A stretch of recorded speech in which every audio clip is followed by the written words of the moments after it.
What's up, guys? 1-0 yesterday with the Cincinnati Reds. Although, as it turned out, the first 5 inning bet would have been safer than the full game. Although I did like both. The first 5 inning game was a more expensive, first 5 inning wager. Was a more expensive price to lay if you wanted to do that. But it was 4-1 Cincinnati through 5 innings. I think Brown, as I said, got knocked out of the game earlier than Abbott did. So I had that right. Abbott outpitched him, and then Cincinnati's bullpen didn't do as well, but they hung on and still won 4-3. So we get that one right. We move on to today. We got NBA Finals Game 2 with my Celtics. Celtics opened 7.5 in this one and have actually dropped to 6.5, although it looks like they have 53% of the cash on their side and 63% of the tickets on the other side on Dallas. So I'm seeing Dallas still being a bit public, even though nowhere near as public as they were in Game 1.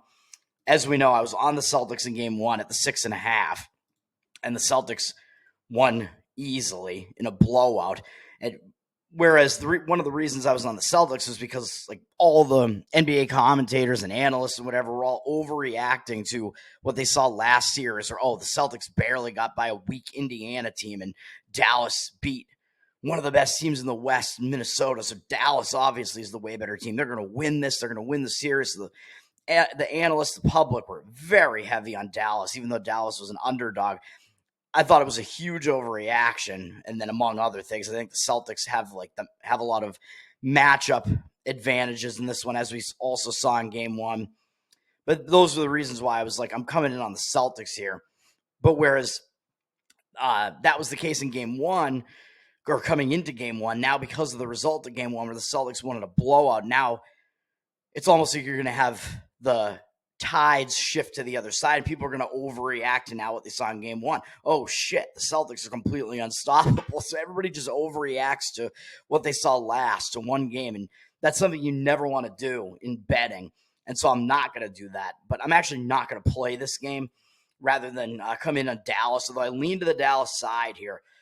One interesting thing about it, of course, is that the Celtics were only 6.5 in Game 1. And I had mentioned that the last time the Celtics played Dallas during the regular season, basically with these same rosters, the Celtics were 8.5 at home. So I thought the 6.5 was a little bit over-adjusted, down too much based on what had just happened recently. So that was another factor in that first game. Now we saw the line in this one. Celtics won in a blowout. So the books basically, I think, thought that they had to adjust it up a little bit, even though the books know about the zigzag. They know that some of the professional bettors, if the books adjust to accommodate for what happened in Game 1, the books know that the bettors come in on the other side. But sometimes the books have to do it anyway because they think Dallas is just getting so much public action that I think they feel like they have to move the line in that direction, even though they know and the professional bettors know that you don't want to overreact to a lopsided Game 1 result, and usually it makes sense to actually go on the other side in Game 2 because that team that had the blowout in Game 1 tends to get a little bit complacent. They don't have anything to adjust. They played a really good game. What do you have to adjust? Nothing. Whereas the team that got blown out has everything to adjust. So they're the team that comes in and makes the adjustments and throws in some unexpected wrinkles and stuff, and maybe the somewhat more motivated team. So I think that is the case here as well with Dallas. Celtics, this has been the script for the Celtics in the playoffs. We've seen it this season. We saw it in the Heat series and the Cavs series. Both series, I attended Game 1. I've attended Game 1 in all of the series, but it's very expensive, man, so I'm not attending anymore.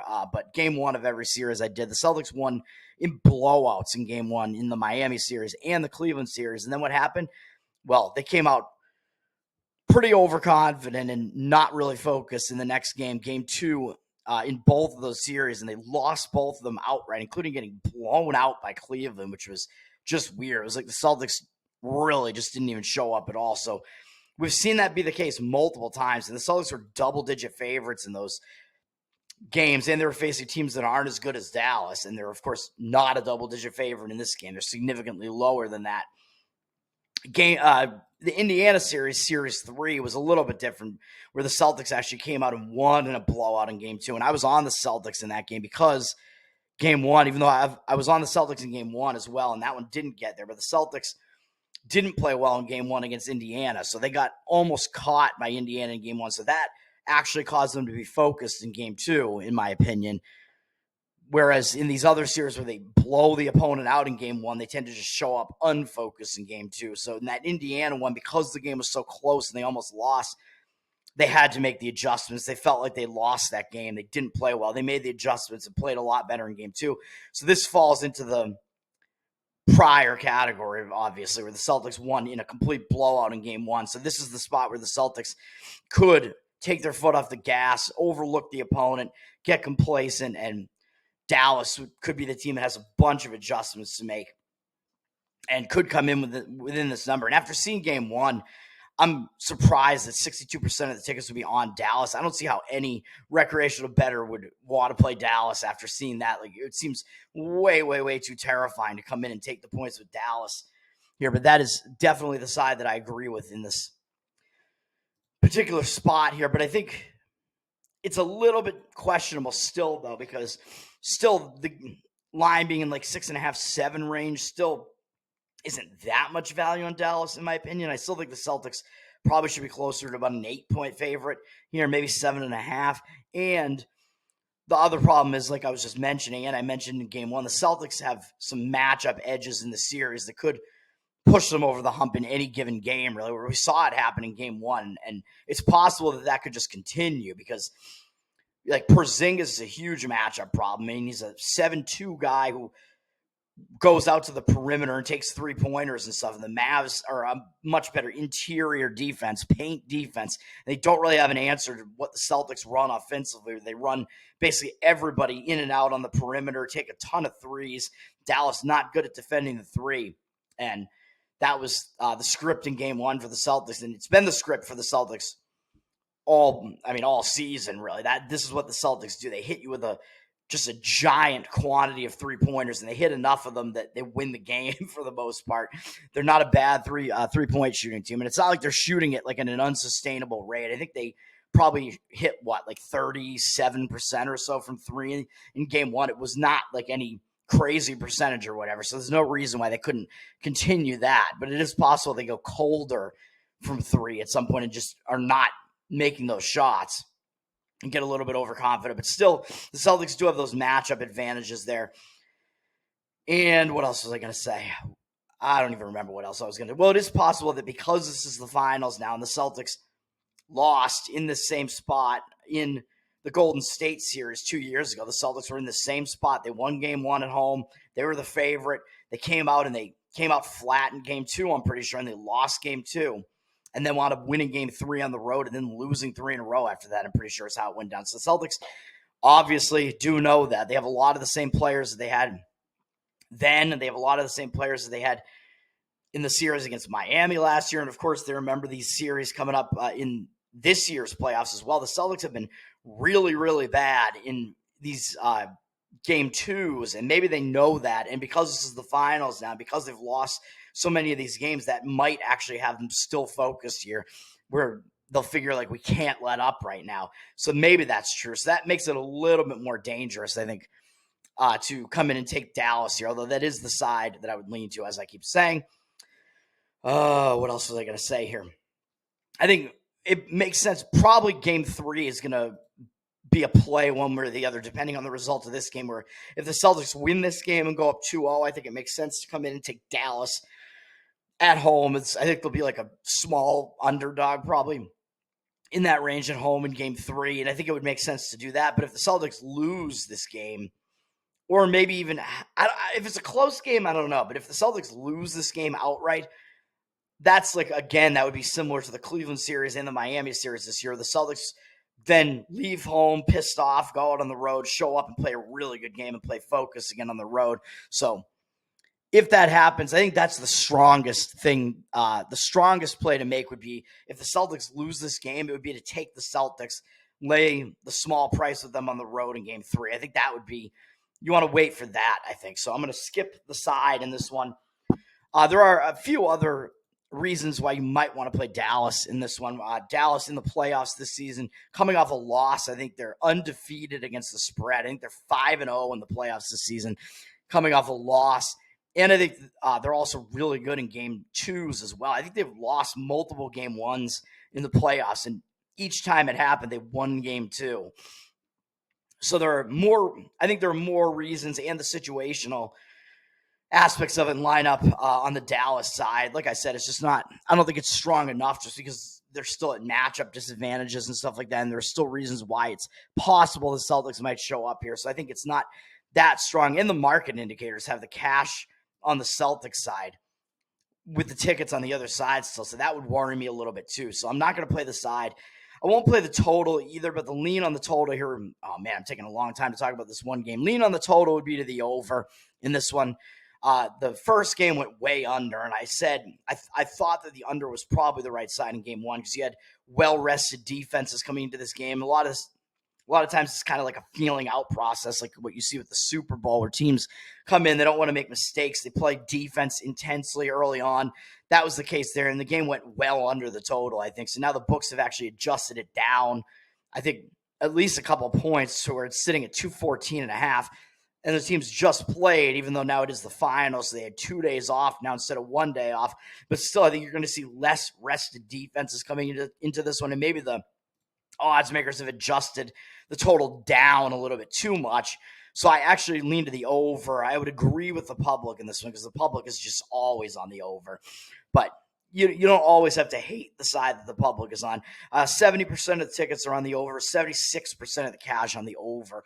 So I have a slight lean to the over in that one as well, but it's not going to be a play. My plays are going to be on 2 totals in MLB. They're both going to be on unders, and they're both types of situations that I look for, man, in the MLB. One is going to be in this Atlanta Braves, Washington Nationals game.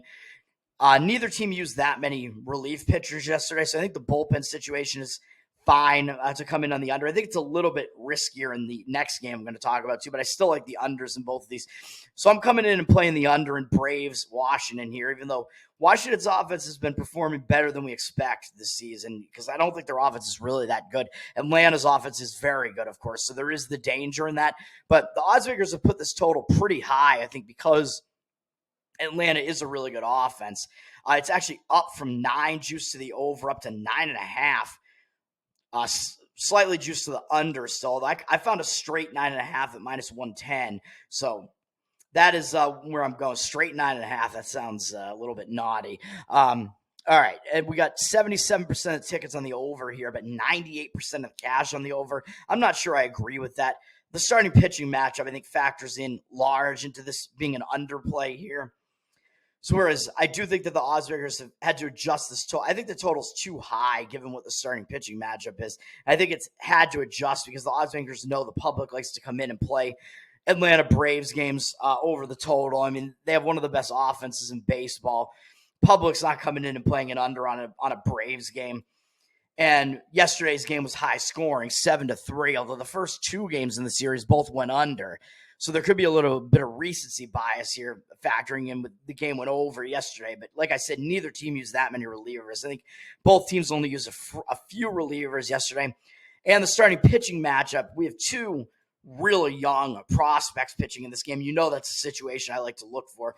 Hurston Waldrop is pitching for the Atlanta Braves. He's a 22-year-old, 6'2", 210 righty who's making his major league debut.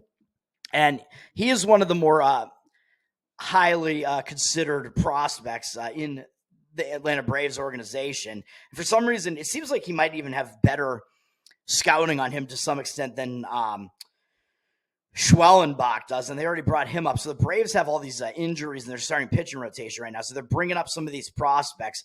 But I like it when a team has this young prospect that they're touting. It seems like he has a pretty good pitching arsenal. In the case of Waldrop, he's got a fastball that he can get into the mid to upper 90s. Basically, he's got a couple of different breaking pitches that I think are decent, and then he's got some sort of moving fastball. I think a split finger fastball, maybe something like that. That's also pretty good. Looking into scouting, and his numbers in the minors have been pretty good.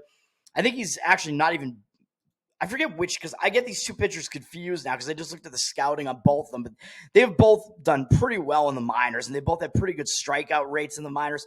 Both of them have a little bit of issues with being too wild in the minors, and that's kind of their one problem. But they don't really take a lot of damage as far as giving up hits. They both haven't given up a lot of home runs, both these pitchers. So I like all that. And for Waldrop, this is his major league debut, man. And I think maybe he has the opportunity to come out and like not suffer from like from nervousness or whatever, because I think he could come in and be like ready to go right away. I mean, you don't really have that much to lose when you're in a spot like this. I mean, the Braves, like, I don't know. I mean, they're doing all right. They're 9 games back, so they're kind of in a spot right now where it's like they're not really in danger of like moving up and down in the standings right now. The Braves have been playing all right. I think they've won 2 out of 3 in the series so far, right? So they've lost 2 out of 3, excuse me. So I don't know, but I don't know. Something tells me that he could come in just loose in this one. I don't think he really has that much to lose, especially, and maybe he has something to prove with Schwellenbach getting the call up before he did, and he was a first-round draft pick. Waldrop was, so there are reasons why these major league teams like this guy, and he's got that 4-pitch arsenal, which I think translates to the major leagues when you have multiple different pitches and different speed changes that you can do. So I like all that, and what we've seen out of him from the minors, I think, looks pretty good as well. One of the two actually didn't even pitch in AAA, and they got just immediately called up. And I forget if it's him or Washington's pitcher today, but it's one of them. But I think they're like decent prospects. And like I said, when it's a decent prospect that has decent stuff, and these major league hitters have never seen this guy before, and they don't know what they're getting into, they don't know what to expect. It takes a little bit of time for these hitters to adjust.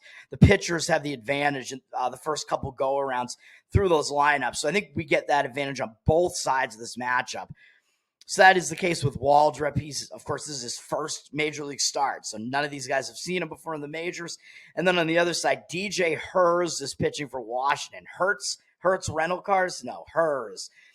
He's only made 1 start in the majors so far, and it's making his stats look bad because he didn't do that well against the Mets. But of course, it was his first start, so can you really put much stock into that? Probably not. I mean, I think you got to see how he progresses as the season goes on. Maybe he was nervous in that first game against the Mets. So, of course, if you wanted to play him there, it didn't work out in that one because those hitters that hadn't seen him before did all right against him. He gave up 7 hits and 4 earned runs in 4 innings. That's not great. Did give up a home run, 3 strikeouts, and 2 walks. So he was putting too many men on base.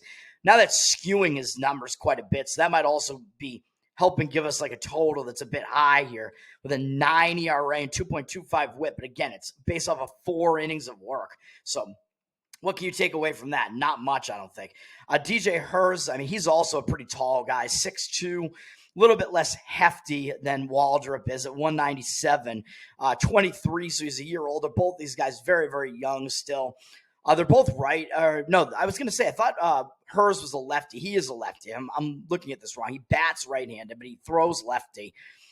So that's actually a little bit odd, too. Usually, sometimes you see the other way around. You see right-handed hitters, or right-handed throwers, sometimes hit lefty. He's the opposite. He hits righty and throws lefty. That's weird. But, of course, we're not going to see him at the plate here. He's a pitcher. So Herz is a lefty, so that might give him a little bit of an edge as well against some of these hitters who haven't seen him before, because it means he throws at kind of a weirder arm angle. Like, the arm angle tends to be harder to like pick up in some cases when you're a hitter and you're facing a lefty. There are fewer of them, so you're not as used to it. So I think that might give him a little bit of an extra edge, even though, as we saw, he didn't do that well in that Mets game. But other than that, he hasn't been seen. And in the minors, similar to Waldrop, his stats have been pretty good in the minors, pretty low ERA and whip, not putting a lot of guys on base because he's not giving up a lot of hits. He's getting a lot of strikeouts, and he's walking too many guys. He's been worse than Waldrop in that department, I think. Herz has been wild, although it looks like he's maybe starting to be able to control that wildness a little bit, but he does walk way too many guys. So I don't know if that's going to be a bit of an issue, but that's really the only issue that we can really see with him, I think. And of course, he's facing a Braves lineup, even though they are a very potent lineup. They've never seen him before. So again, I think that might give us a little bit of an edge the first couple times through the lineup with Herz in this one. And as far as Herz is concerned, his fastball, I think, is more of like a mid-90s fastball that can kind of reach 95, 96. So he doesn't throw as hard as Waldrop does, but still, that's good for like major league. I mean, that's good enough for major league stuff. Throwing mid-90s, like upwards of mid to high 90s, I think that's still fine. And he's got a couple of different breaking pitches I think that he's kind of had to work on. But I think one of his best pitches, looking at his scouting, is actually his changeup, which you don't usually see that often. You don't usually see a guy who uses a changeup to that extent, but hers does do that. So maybe that's something that can come in and like fool hitters as well with that weird like speed change that he has going on there, interchanging the fastball and changeup a lot of the time. Got to get those breaking pitches under command a little bit. And I think it was the scouting on him where he did have a curveball as his primary breaking pitch for a while, and then he switched over to using a slider because it like fit his arm angle better. So he's been kind of figuring out, like, based on his mechanics, like what he should be throwing. So it's still kind of he's in a process of figuring that out, but it seems like he knows at this point that his slider is more effective than his curveball. So we got all that going on. And once again, both lineups have never seen these pitchers before. They're both pretty highly touted young prospects. So I like that. I think it's good to take an under in this one, even though it looks like the market is not really indicating on it. And the market looks like the majority, the more of the cash than even the tickets are actually on the over here. But the over is actually public as well because it is the over in a Braves game. But I'm coming in and I'm playing this under 9.5. 9.5.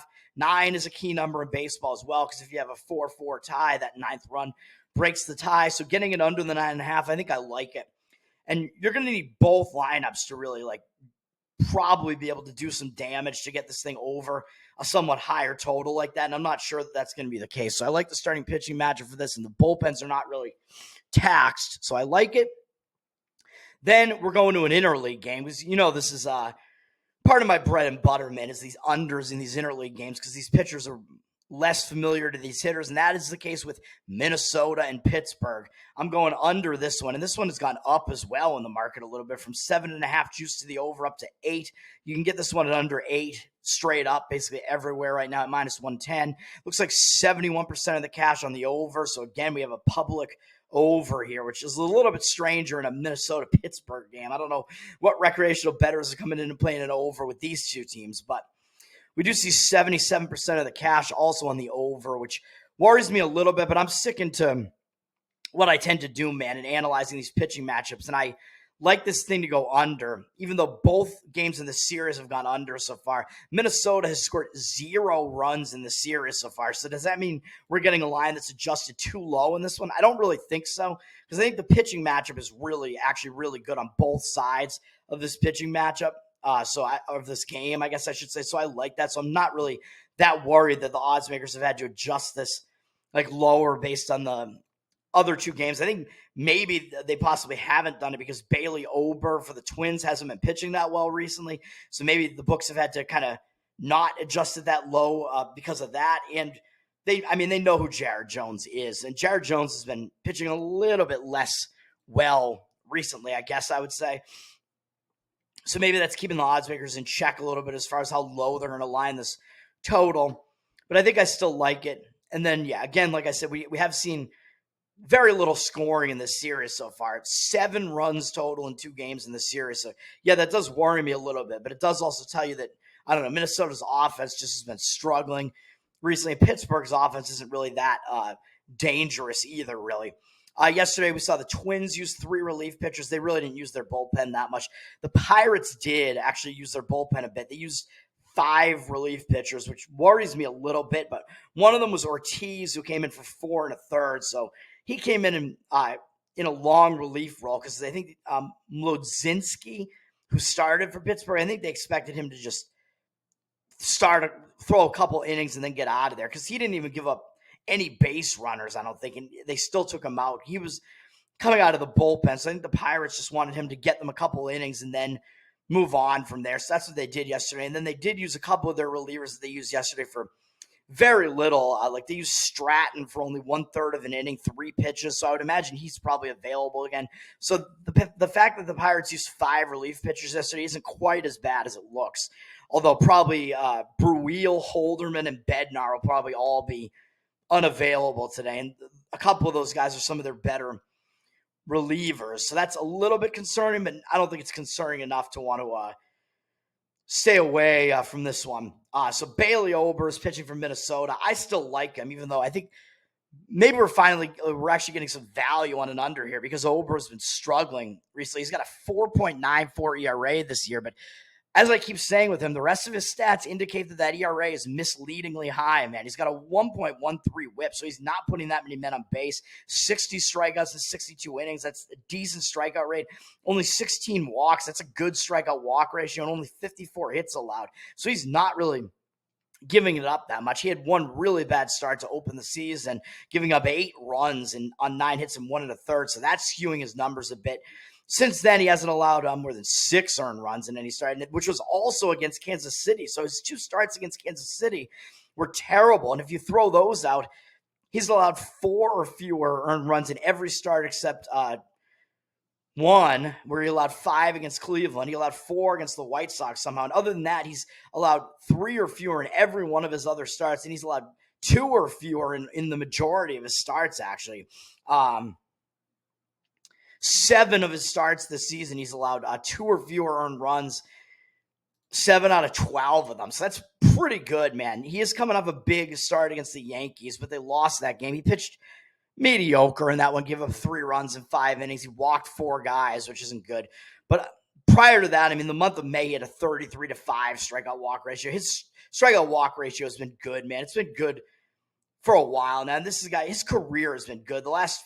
His entire career, his numbers are good, and his ERA is a lot better than what it is right now this year. His career ERA, even if you include this season, is 3.86 with a 1.11 whip and right around 1 strikeout per inning and a very good strikeout walk ratio with very low walk numbers. So Ober, he's still a good pitcher, man. I don't think there's anything that should tell us otherwise here, really. He's good. So I like him as far as playing an under in a game like this. I think Ober is still, he's one of the best pitchers in Minnesota staff. He might be better than Lopez, the way Lopez has been struggling recently. So I still like Ober. And then against Pittsburgh hasn't really seen that much of him, man. Pittsburgh has 4 hitters who have ever seen him before, and they haven't done that well against him. 5 for 24 with 2 doubles, a home run, 7-1 strikeout walk ratio. It's a very low 208 batting average and a somewhat low 657 OPS. So Bailey Ober has done well against these Pirates hitters, and only 4 of them have seen him before. So they do have half of their lineup has basically not faced him before. So I think that's good as well. So the guys on Pittsburgh have seen him before, haven't really done that well against him. And the other guys are unfamiliar with Ober. So I think that gives us a little bit of an extra edge with Ober as well, the unfamiliarity aspect of it. And he's pitched well against these Pittsburgh hitters when he's actually faced them. So that's good. So I like all that. Ober, still a good pitcher. And then I like Jared Jones, man, on the other side, getting into these young pitchers. Jones now being overshadowed by how good Paul Skeens is. But Jones is still a very good young pitcher, man. He's second to Skeens at this point. But, I mean, Skeens, we could be seeing, the making of one of, the next, great pitcher in Major League Baseball, Skeens. Jones is still an excellent pitcher, and he's been very, very good this year. Maybe backsliding a little bit recently, but still has a 3.25 ERA. So maybe because of that ERA, maybe we're even getting a little bit of a bargain on this total here, playing it under. He's got a 1.01 whip. That's good. He's not allowing a lot of base runners. 76-15 strikeout walk ratio in 69 and a third innings pitched, 55 hits allowed. So he's been quite good as well. He's allowed 11 home runs as well. So he needs to keep those numbers down, but he's been getting better. He allowed a lot of those in April. 7 of them in April. So he's only allowed 4 since then. So that's pretty good. And did not allow any in his most recent start against the Dodgers, where he had a good start against, even though he walked 3 guys, it was a good start, a 6-inning shutout, 3-hit performance against a very powerful Dodgers lineup. And he was coming off a bad start against Detroit. Other than that Detroit start, he's been really good, man. So he has, like I said, he has a really high strikeout rate this year, 76 and 69 and a third innings. Hasn't allowed many hits, 55 hits, 15 walks, low walk number, very good strikeout walk ratio. All of his stats are good, man. What else can you say about that? And aside from that Detroit start where he inexplicably allowed 5 earned runs, he's allowed 3 earned runs or fewer in all of his other starts this season. Very, very good. And that Detroit one is the only one where he didn't go at least 5 innings. And since the start of May, he's gone at least 6 innings in every start except that Detroit one. So he's been pretty good. So if he goes 6 innings, I think we'll be fine in this one, man. If he can get 6 innings in this one against the Minnesota lineup that isn't really the best hitting wise, then we could save some of Pittsburgh's bullpen as well. And then their bullpen usage really, I don't think will be that much of a factor here. So hopefully that's the case. So hopefully Jones will be able to get deep enough into this game. But like I said, Minnesota's usage isn't as bad as it looks because they did use one long relief man for a lot of those innings yesterday. And then they used one of their better relievers for only 3 pitches. So he'll probably be available again if necessary. And of course, to put the cap on it, put the bow on this gift here that I'm giving you. Oh, man, hopefully we get these wins. Jared Jones has never been seen before by the Minnesota hitters, man. So this young, very good pitcher, not having been seen before by these hitters, I think he's going to have a little bit of an advantage, which I feel like I repeat myself over and over again. But I think that it's just a true statement. I think that is going to be the case. More often than not, it tends to be a helpful way to look at these games here. So you have this young, very, very good pitcher in Jones who hasn't been seen before by these hitters. So they're going to have an adjustment period. It's going to take some time to figure out what he throws at you and adjust to it.